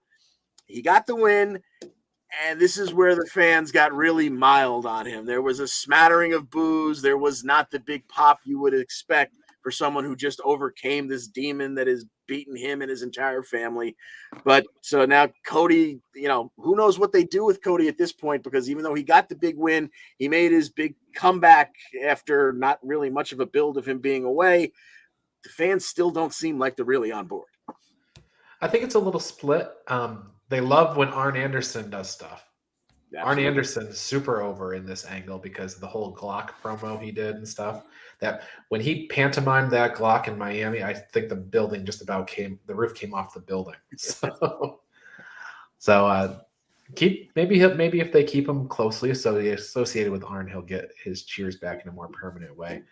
Also, they got to move him away from Malachi Black because while he is the bad guy, he is not going to get booed ever. And just so we're clear, the 13 seconds of fast forwarding was the Cody match. The Andrade and Pac match, I would never fast forward something like that. That belongs on pay-per-view. I think you're going to get it at Full Gear. I do think, as Andre said, it does seem like a tag team match playa. So I think we're probably going to get a tag match, but with The Undertaker. Yeah, I think it's The Undertaker. Last week we determined somebody else was The Undertaker. I don't remember who it was. Well, Al always says that Orange Cassidy's the Undertaker. Oh, okay. He's very slow and then quick bursts. You know? Right. Gotcha. I think we decided it was because Jungle Boy had to face Brandon Cutler that maybe Jungle Boy was the Brandon Cutler was the Undertaker. So Jungle Boy got a win over Brandon Cutler, and that led to a whole thing where Jungle Boy got his butt kicked on Dynamite. So that happened. But the Elite's back in action. Andre says, Cody said that he's not turning heel. He stated that in Rhodes Over the Top. It's Rhodes to the Top, but I'm glad to know that you're watching it, Andre. Do we need to start a conversation thread for Rhodes to the Top, Andre? No. It's called Myth and Mythith. We don't have a conversation thread for that either. All right. Our first no, Andre says no. All right. The first match we have to pick for Dynamite this week, and I noticed he has disliked this video now. So all right. The ratings are going down. Where's Gary when you need him? I know. Let's bring back Gary. The Elite, Kenny Omega, Adam Cole, and the Young Bucks will be facing off against the Dark Order. Evil Uno, Stu Grayson, Colt Cabana, all of who I met on the Jericho Cruise over with John Silver. They're going to be facing the Elite. So starting with you, John DeConnie, who do you got? The Elite or the Dark Order? Oh, man. I'm going to go with the Elite here because I think the entertainment value from the Dark Order this week is going to come from whatever their Halloween costumes are. So they don't need – they'll entertain us beforehand. They won't need to win the match. Okay. Makes sense. John Smith. Yeah, I got the Elite winning. Keep the Dark Order on the decline until we can let the Fiend in. Oh, I see. The Dark Order did have a little backstage segment with Hangman. Apparently, all is forgiven and stuff like that. So I agree. The Elite's probably getting the W here because Colt Cabana, Evil Uno, Stu Grayson, they're all very pinnable guys, whereas the other guys are not. And I think the Elite's real beef is going to be with Bryan Danielson, Hangman Page, Jungle Boy, Christian Cage, that group. So. Dynamite this week, we have a TNT Championship match. Sammy Guevara is facing Ethan Page for the TNT Championship. Now, if Sammy loses, he has to leave the inner circle forever. If Sammy wins, he is going to pick the members of American Top Team that's going to compete in a 5-on-5 match, presumably at Full Gear. So, John DeConnie, we'll start with you. Sammy Guevara or Ethan Page? Well, as much as I could see Ethan Page wearing that TNT Championship at some point, because that seems right about where he fits on the roster, they're not going to take that 5-on-5 away from us, and I think Sammy was going to get a couple more retentions of his title before they do anything there. So give me Sammy retaining. I would agree. John Smith? Yeah, absolutely. I don't like when they do these definite stipulations, like Sammy Guevara out forever. Obviously, that's not going to happen on Dynamite in the middle of October. So yeah, we're getting Sammy a win here. Yep, Andre also agrees. So we are all on the same page. All right, so Sting got his butt absolutely kicked by MJF and the Pinnacle last week. We're going to get MJF in action this week. John Smith, I'll go straight to you. MJF gave Wardlow an accountability buddy last week. I'm asking you, will Wardlow be the guy who's in action against MJF? That'd be fun, but I think they're going to build up to that more. I think we might just get a straight up in action. I don't think it's going to be anybody significant. And you're picking MJF to win? Oh, of course. Okay. John DeConnie, do you think in action might be Sting? That would be hilarious. I would enjoy that so much, but I don't think they're going to pull the trigger on that. I think in action might very well be Darby, too. You never know. So But unless they do something really over the top like that, I'm assuming MJF is going to win, and it's probably it's going to be the local Jimmy Lipper from Orlando or whatever. yeah. It can't be. It can't. MJF versus Sting would be something they'd have to advertise, I think. Yeah. But I can hope. Yeah. Well, Bobby Fish got a win over Anthony Green, formerly known as August Gray. That was a pretty quick win, and he wasn't satisfied with the amount of time he got to beat on Anthony Green, so he just kept beating on him. And that brought out CM Punk. And now we have CM Punk versus Bobby Fish on Dynamite this week. And let's see, John Smith, will go to you. Is this going to be the biggest win of Bobby Fish's career? Wait, Bobby Fish versus who? CM Punk. Oh, no, definitely not. CM Punk's not putting anybody over for a while. Yeah, I would have to agree. I feel like he'll lose in a world title match or to somebody who they're really focused on building. But John DeConnie, tell me I'm wrong. I wish I could, but I think this match is perfect for CM Punk because they can gently remind us that CM Punk had a real MMA career without mentioning the fact that it was a total embarrassment because Bobby Fish's style is very MMA based. So I think they'll have a very, mat grappling based match. But in the end, CM Punk's going to win. No two ways about it. Okay. All right. Now this one's a little tougher to call, but maybe it's not too tough. We'll see what you guys think. And I'm going to go to John DeConnie, you first, since you went last two matches.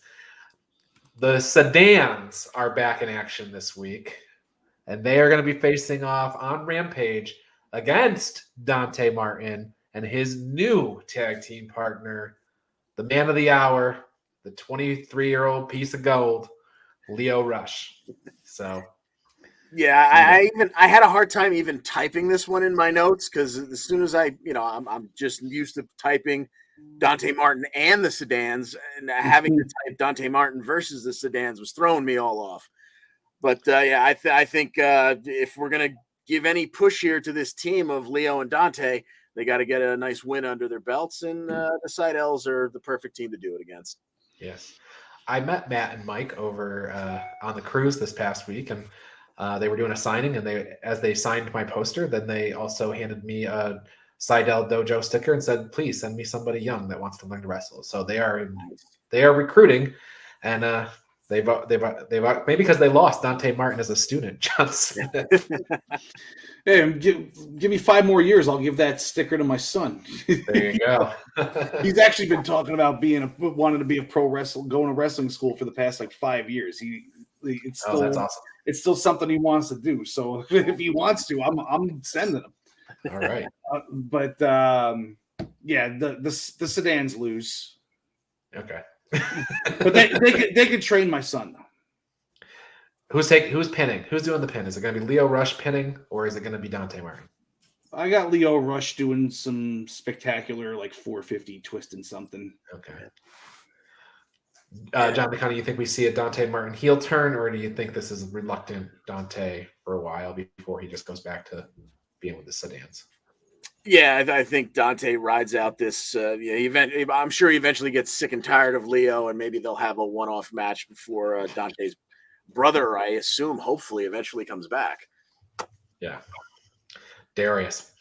Andre logging in his MJF, CM Punk, Dante Martin, and Lio Rush winning this week so far. So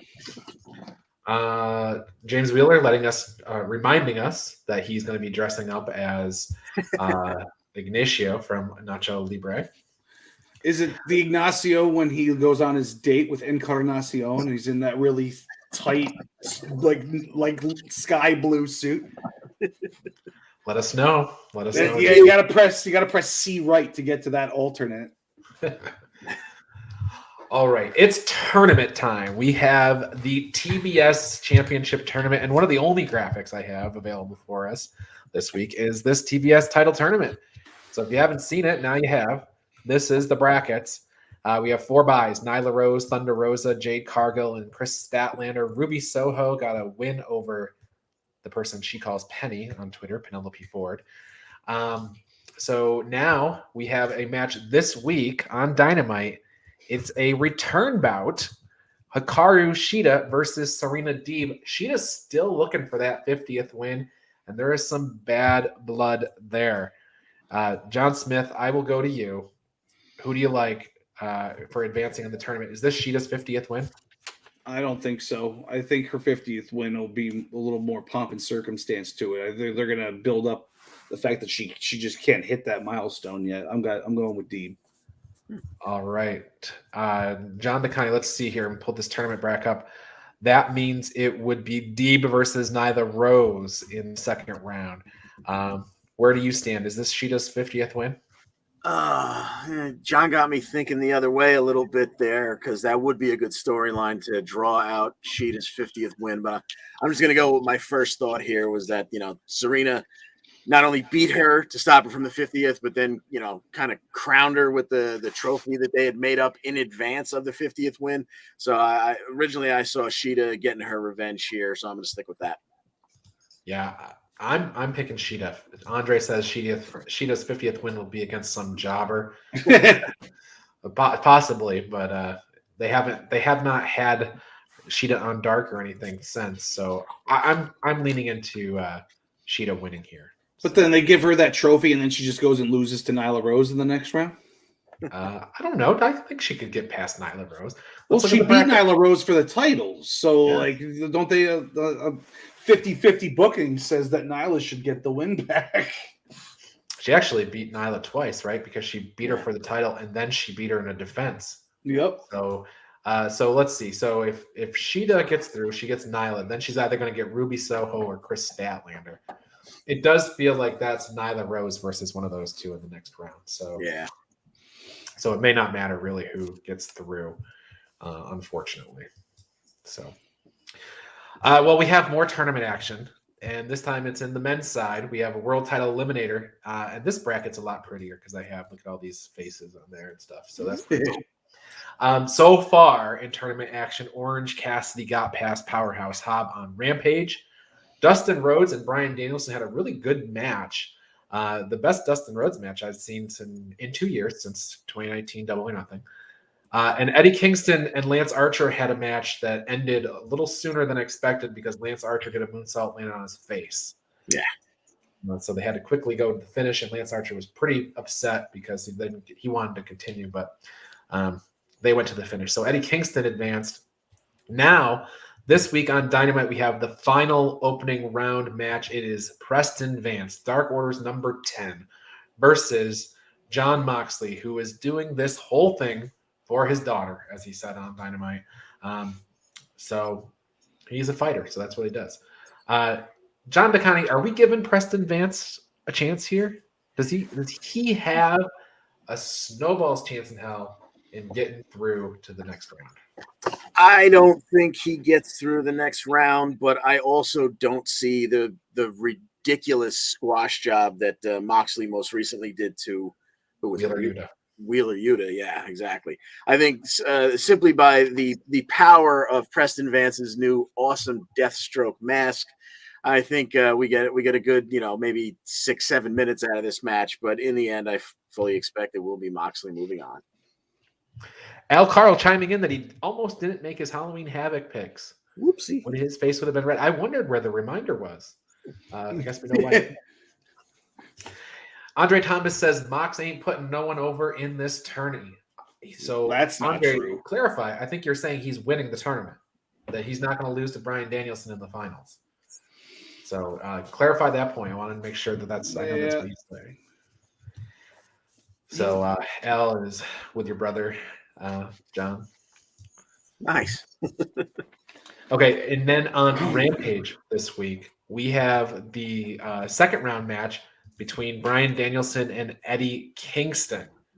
I'm picking Bryan Danielson. I kind of alluded to that I'm picking Bryan Danielson all the way through.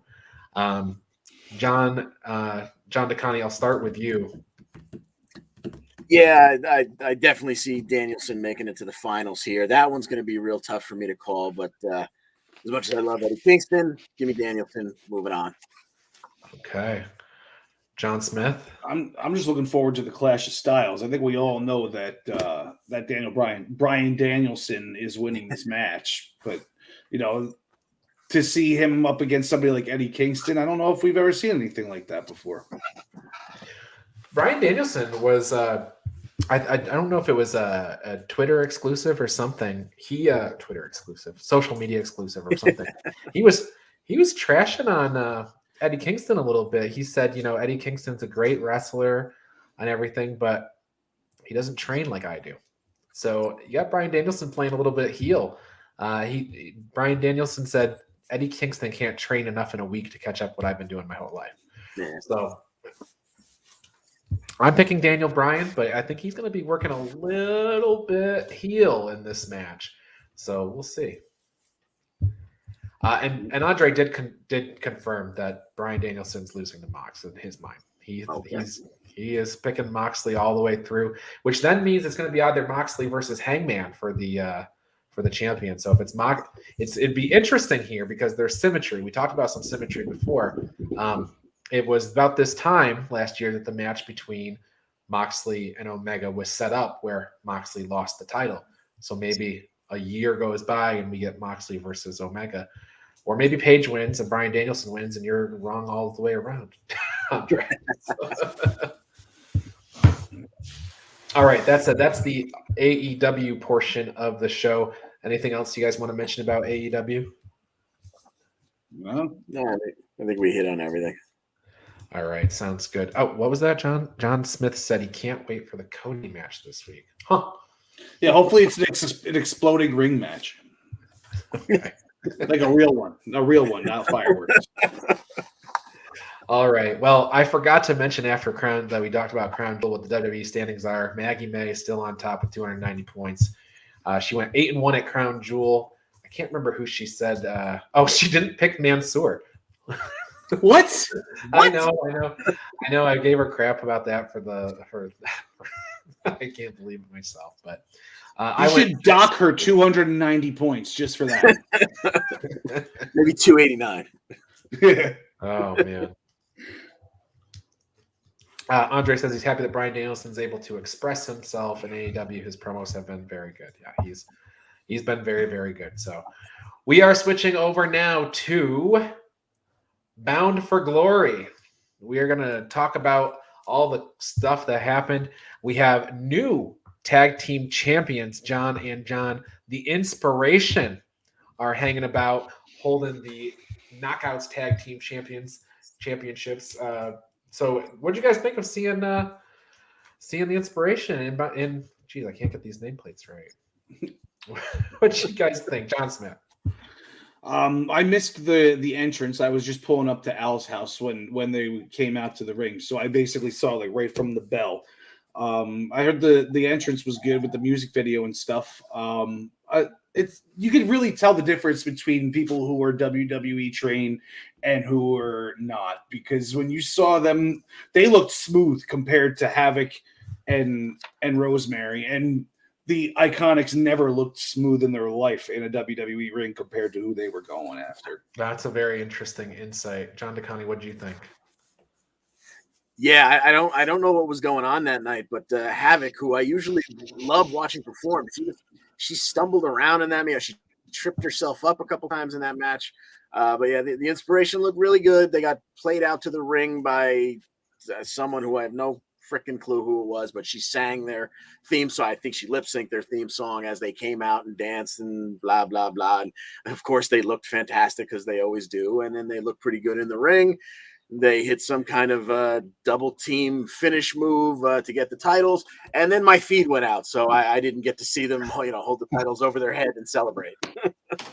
Impact will be Impact, won't they? Impact is going to impact. When that happened, I actually said this makes it better, not worse, because it's just right in line with what they're all about. That's it. I'm happy the Inspiration are working again, and I'm happy they're in that locker room. When they were released from WWE, the feedback that you heard from everybody, from Bailey to everybody else that spoke about them, said how great they were in the locker room and how much they were going to miss having them. So I think they're going to be a real asset to Impact's Knockouts division. So I'm glad that they're there and they're working, and I hope we get to see a lot of them there. So absolutely. I have a big heading in my notes here, basically, for Bound for Glory. It says, new champs, and it lists like all the matches, and then it says also. So John Smith, we kicked off with the inspiration in the new champs section. Let's continue with the X Division Championship. Who was our new champ? We were guaranteed a new champ on this one because it's a vacant title. So we had Steve Macklin versus El Phantasmo versus Trey Miguel. For the past ever since they signed Trey Miguel, I've been picking him to win everything, and he keeps losing. So, of course, we get a great match between these three where Trey Miguel ends up with the victory after I had picked Steve Macklin. It was a great three-way match. Macklin did his part as like the strong man, while the other two were flying all over the place, and Miguel finally gets rewarded for sticking with the company instead of going elsewhere. Absolutely. And then John DeConnie, again, sticking with the new champs theme. Good for Trey Miguel, good for the inspiration. We were also guaranteed a new champion on the pre-show with the Digital Media Championship. Yes. So we had Chelsea Green, Madison Rain, Jordan Grace, followed by Crazy Steve and John Schuyler, all vying to become the first ever Digital Media Champion. And it was only about a 5-minute match. In fact, as the match was getting started, I'm looking at the clock going like this, the match is supposed to take place on the pre-show, and we're almost out of pre-show. So it only went about 5 minutes, and eventually Jordan would grab John Schuyler and hit a very, very good version of her Grace driver. She doesn't always get all of it because it starts with a pump handle, and sometimes people don't know how to take it. John Schuyler was perfect. She drilled him into the mat, and she is your first ever Digital Media Champion, and by way of doing so, becomes the first ever Triple Crown knockout. Yeah, and I don't know to me, this sets up a feud with Matt Cardona as the internet champion, right? That's a natural rivalry. I know it's intergender and everything, but Impact doesn't totally shy away, but they have to do that program. Yeah, at some point in time, he's got to be there, and it makes sense to go right out of it. I had, of course, now I'm always a big fan of Thick Mama Pump, but I had my money on Chelsea Green, so I thought they would stay away from Cardona getting in the mix just by the fact that it would be his fiance holding the title first. But now that it's Jordan, no reason to even hold up a minute. Send Matt Cardona right after. Yeah, exactly. John Smith, I need you to describe, in as brief as you can, the look on Al Karl's face when Mickie James beat Deonna Purrazzo for the Knockouts Championship.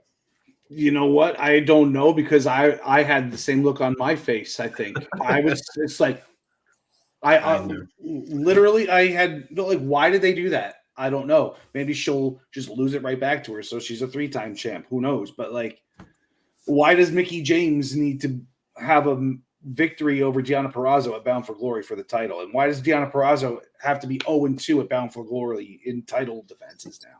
I think it doesn't serve her very well after all the good work she's been doing. I thought for sure that what they were doing was they were just shopping around to find new challengers for Deonna because she was running out in the main promotion, so they had to go find some others. Now I'm worried that they were like, well, we can't find anybody else for her to beat, so let's beat her. That's all I can think of. John DeConnie, did you have another thought? Yeah, the only thing I thought here was, as I forget if it was Andre or James, someone in the comments just said, I think it was Andre, they love putting belts on someone who just came in the company. We know that Mercedes Martinez is holding a future title opportunity, so maybe she beats Mickie. Mickie goes back to NWA. She got this lovely kind of, send her off into retirement moment back in Impact where she made a big stand for a long time. And then now that's one more person for Deonna to beat and take the title back. And then, and when she holds it this entire calendar year, now next year we're talking about how Deonna's 0-2 at Bound for Glory, and it'll be her crowning achievement when she wins next year. Yeah, damn it. I wanted the Mercedes Martinez versus Deonna match. That's what I want, So, all right. John DeConnie, I'm going to go back to you now. We had the Impact World Championship on the line. and new champ. Plural. Oh, right, new champs. So we had Josh Alexander, as we knew, who had cashed in option C to face Christian Cage. And those two put on an almost 19-minute, what's Christian's, one of his nicknames there, the Instant Classic. That was a fantastic match. Christian would go shoulder first in between the buckles and into the ring post, so that when Josh eventually would grab the ankle lock on him, first he made it to the ropes and got a ring break. Then he locked it in again, and this time he stepped on one of Christian's hands, tweaking the bad shoulder and making sure he couldn't make his way over to the ropes. And then he gave one final wrench on the ankle, and Christian had no choice but to tap. And we've got ourselves a new champion. And earlier on in this show, they had a little vignette with Josh. And last week on Thursday night on Impact, they had like a 5-minute vignette or a little story on the background of Josh. They were really intriguing. You really felt for the guy. This was wonderful, a crowning moment. His wife and one of his 2 sons came in the ring, and there was a tight shot on them. And all of a sudden, you kind of see like the referee, and there's some what's going on over here. It was Moose, who had about an hour earlier won the Collier Shot Gauntlet.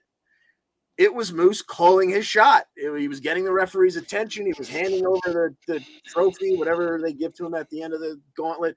And Josh kind of hurried his family just out to the ring apron in time to turn around and kind of get sliced in half by a lights out spear. 1, 2, 3 in a 7-second match. And for the second time in, about less than 2 minutes, your new Impact World Champion, Moose. Finally. Yeah, exactly. I felt earlier this year, I think I said it many times, that Moose should have beaten Omega for that championship, because I thought Moose was their top guy for sure. And I felt like they had built well to the Omega match. I thought it came a little early. I wasn't sure that Omega was ready to lose. And actually, when he lost there, I thought, I've been beginning to think that Moose was kind of losing some steam, and now we're catching Moose's championship run on the kind of a downswing, whereas they were on a big upswing for him. So I think it's a little late, but they got it done. So I feel bad for Josh.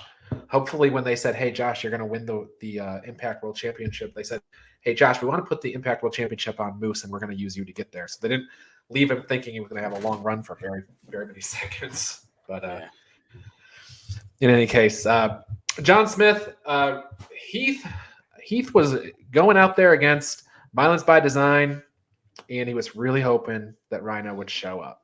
And this is a non-title match. Yeah, and then he didn't show up. It was 1-on-2. Violent by Design just destroyed him. He got a couple babyface comebacks, but still getting his ass beat. Then Rhino's music hits about 8 minutes into the match or so, and we get the pop. Rhino comes down, gets the tag, just tears through Doring, gut buster, suplex, freaking, you name it. And then the gore, 1, 2, 3, and your first ever SmackDown Tag Team Champions are back together. I think based on the last week's show, John DeConnie and Al and I got together to talk about Bound for Glory 2005. I don't think Rhino loses at Bound for Glory, unlike Deonna Purrazzo. I think this is just his deal. Maybe they'll train together for the next year, and then Deonna will be ready. As long as they don't face each other, because then she's just bound to lose again. Yeah, she'll be everything but Bound for Glory. Yeah. Well, this week we have Joe Doring versus Heath, and we are running short on time, so make it quick, guys. John Smith. Heath. John DeConnie. Give me Doring. Doring for me too. We also have Ace Austin for Chris Sabin for some reason we don't know. John Smith. Ace Austin via Madman Fulton interference. All right, John DeConnie, is it still the year of Ace Austin? Yes, of course. Give me Ace Austin here as well. All right, I am going to go with Ace Austin too. That being said, that has been our show. We got a couple of other things to talk about, including where you go to learn about every. Oh well, hang on. Don't jump in the gun here. Here are our Impact standings. John DeConnie as the senior Impact correspondent on top. That's probably where you should be. 75 points this past week. Bound for Glory 5-3. Travis also went 5-3, but and he got more points than you, frankly. But yeah, you the two of you kicked the rest of our butts. But the overall standings are just as they should be with me. So everything is right with the world. Now, where do you go when you want to know about what's happening in the world of sports? Well, you join Joey Jarzenka, Ian Schreier, and Rob DeLuca on Friday nights for the Primetime Rundown. They take you through the world of sports. The show kicks off at 7 p.m. on the Eastern Observer. However, if you want to know who is going to win anything, whether it's wrestling matches or football games or whatever, just listen to us because we have an 8-point lead over the Primetime Rundown in picking in our survivor pool, our football survivor pool. We won all our matches this week. So did they, though, this week. So not too big of a deal. But most of us are 7-0. Eastern Observer, our Primetime Rundown, they're pulling up the rear. They're 8 games back. So, John Smith, anything you need to say to them? I'm happy that you guys got all your picks in last week, and we're still owning you, and yeah, that's just the way it's going to be. All right. Tune into the Daily Wrestling News Show each Monday through Thursday. We sort through all the baloney in wrestling news to find you the truth each Monday through Thursday at 10 a.m. And subscribe to the Body Slam Brigade newsletter. There's a new format, super easy to read. Close to 5,000 people getting it each Friday. You go to bodyslambrigade.com. Everybody likes free cake, so get the new album, Free Cake, out now. Play loud. You get it all these various outlets, Deezer and Amazon Music and Apple Music and YouTube Music. Who doesn't love free cake? And of course, ProWrestlingPick'em.com. It's a place where you can create or host a Pick'em League to test your predictive skills in the world of pro wrestling. Create an account and join a league now at ProWrestlingPick'em.com so you can play against your friends or play against the universe. This is all the picks where we make all our picks for these shows, and you see our points tallying up. You can join the Essential Wrestling Podcast League and play against us. And guys, she'll like it too. And of course, did he kick himself out of the feed? I think he kicked himself out. Yeah, I love it. Oh god! Well, maybe he exited the window. Okay, there he is. It's not the end of the show. I'm here. Boy, right at the end. Okay, here we go. And of course, the show, the Essential Wrestling Podcast. We're here every Tuesday night at 6 p.m. You get your updates and highlights in the world of wrestling. Find out who we think are going to win the week's matches. Al will hopefully be back next week. In the meantime, I'm hoping he's having a very good birthday, or at least if he's not, I hope CM Punk is. So, John DeConnie, take us home. Thanks for joining us. And as always, we wish you all your future